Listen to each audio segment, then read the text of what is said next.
Now, you can't turn around nowadays without having somebody show you what you can do with AI. So that topic is completely irrelevant, first and foremost, if you're on a legacy system that isn't ready to support the technologies of the future, like AI. You need to be on a system that's ready to be the ERP of the future. Okay, so what does that mean to be the ERP of the future? Now, likely you all are on some kind of system, and those solutions back in the day, they were innovative, they were groundbreaking when they first were introduced, but they really haven't changed a lot in the last decade plus, right?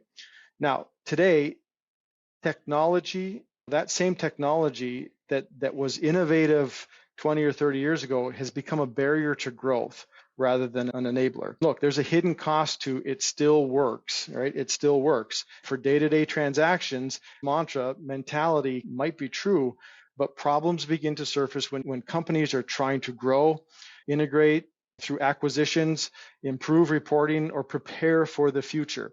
If you're not on a system that's prepared for the future and all these great tools, you're going to be behind instead of ahead.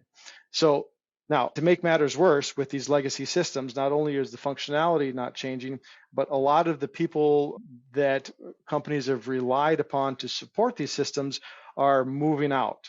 Just last week, I spoke to a processor that was on a legacy system, and they're telling me about their frustrations about moving forward. They're introducing a new business process. It's not just that the legacy systems are old and outdated, but the people that are supporting them are moving on and really not filling that gap with support either.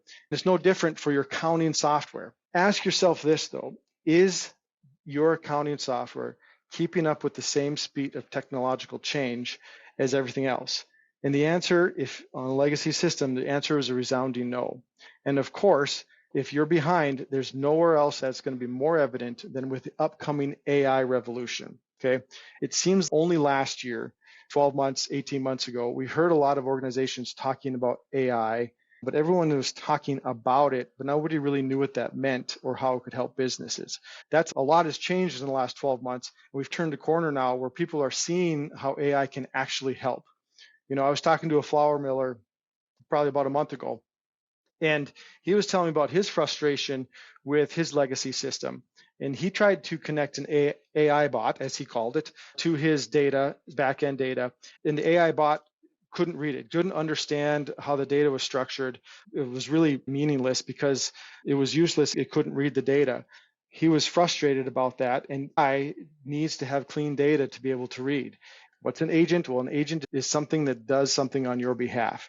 And it's going to fundamentally change. AI is going to fundamentally change the way you interact with your software. If you can set up agents, those agents can perform repetitive, mundane, menial tasks. We dumped this to a PDF of 5 rail cars with their information, their weights, their grades, where it'll read it and it'll spit out, okay, here's what we read. Here's what the AI agent scraped for information. This is the ticket numbers that it found. This is the weights, the grades, the times, to be able to provide you more efficient and more ability for you to remove the menial, redundant tasks off of your people into AI. Modernization is all about ensuring businesses can compete tomorrow.